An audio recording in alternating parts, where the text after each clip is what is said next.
Isang paalala, ang video na ito ay ayon lamang sa aking sariling pananaliksik. Hindi ko nais na pilitin ang sino man na maniwala sa videong inyong matutunghayan. Kung hindi kayo kumbinsido sa mga impormasyon at taliwas ang inyong paniniwala sa kaalamang aking ilalahad, maaari kayong gumawa ng sarili ninyong pagsisiyasat para sa inyong kakontentuhan. Ang videong ito ay gabay lamang sa mas malalim na kaalaman at pag-intindi at hindi gawa ng isang profesional. Naniniwala ako na malaya tayong magbigay ng opinyon at suhestyon bilang malayang mamamayan ng Pilipinas. Maraming salamat. Ang naging iringan sa pagitan ni Rey de la Cruz at Divina Valencia ay isa pa din sa mga hindi malilimutang issue sa larangan ng show business mula pa man noon. Nagkapikunan kasi ang dalawa na humantong pa sa pisikalan at nakuhanan ng live sa Philippine television.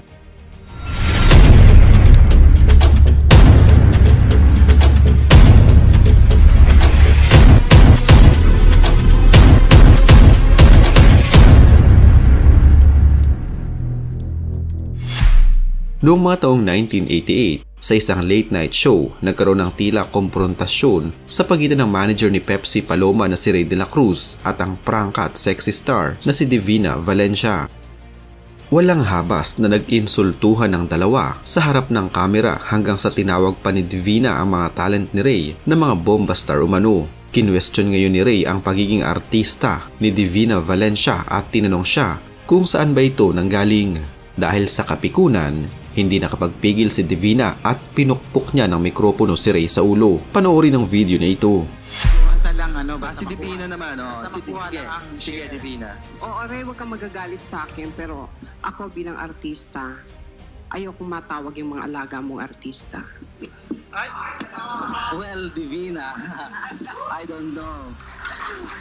Salamat. Ikaw, artista ka ba? Rey, sandali lang. May sumisenya si Mother. May award ako at wala akong panahon, Rey, na makipagtarayan. Iyon ay sarili kong opinion.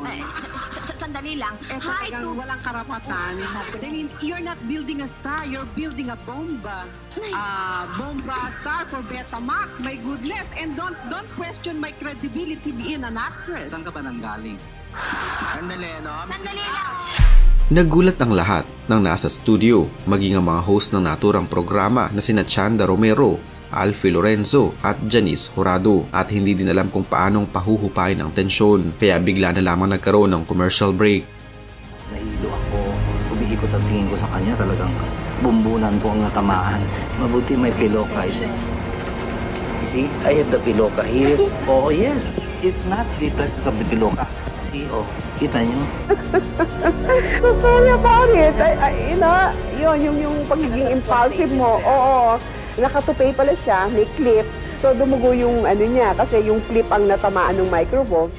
Si Josephine Connie Fuller o mas kilala sa pangalang Divina Valencia ay nagkaroon ng kanyang debut film taong 1964 sa pelikulang Kardong Kidlat kasama si Jess Lapid.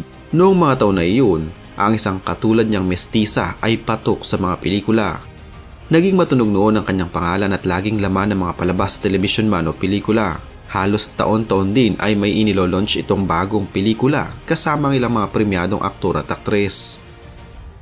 Namayagpag ang karera ni Divina hanggang noong mga dekada 70 na kung saan siya palaging hinahanap ng mga direktor at producers ng mga pelikula. Ilan sa kanyang mga naging pelikula ay ang Markong Bagsik noong 1964, Tatlos Tatlo noong 1965, Dinong Dorondo, Palaban ng Maynila noong 1965, Pasko ng Limang Magdalena noong 1965, Sabado ng Gabi, Linggo ng Umaga noong 1966, Sexy Commandos noong 1966, Ikat noong 1969, Kung Matapang Ka noong 1972, Jezebel noong 1973, Darna and the Giants noong 1973 at Ligaw na Anghel noong 1976. Karamihan din sa mga pelikula noon ni Divina ay pagpapakita ng kanyang katawan, kaya naman ang questionin siya ni Rey de la Cruz kung saan ito nanggaling ay tila na insulto ito at hindi napigilan ng kanyang sarili. Matatanda noong 1980s ay nausong paggawa at naging kasagsagan ng mga bomba films. Karamihan nga sa mga alaga ni Rey ang sumisikat dahil sa pagbibida ng mga ito sa mga mapangahas na pelikula, kaya siya raw ay isang star builder.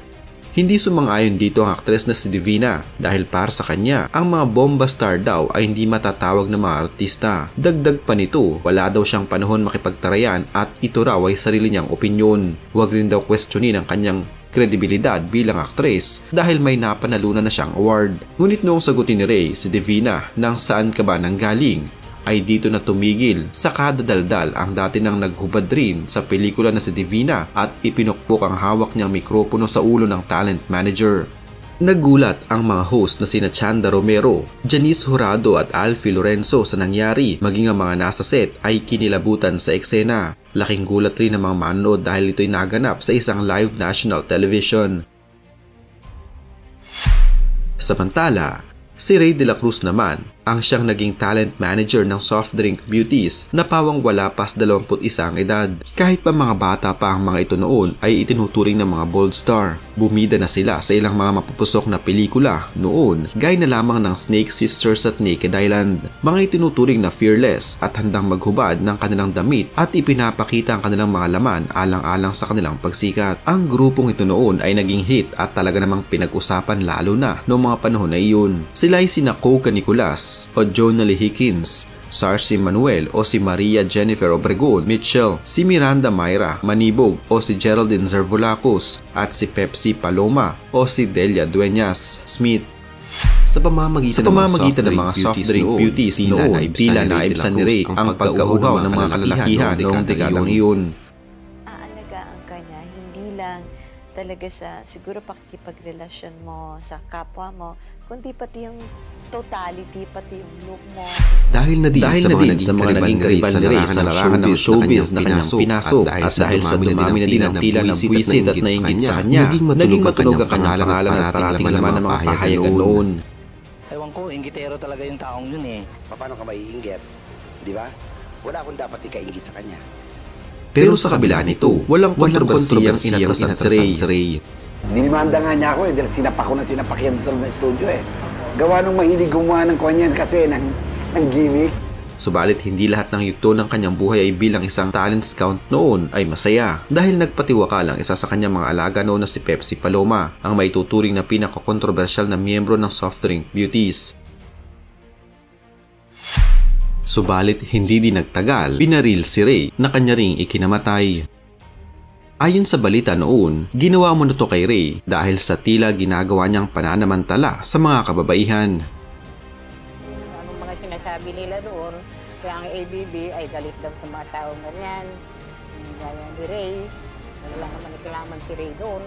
In fact, he is all out in helping this girl.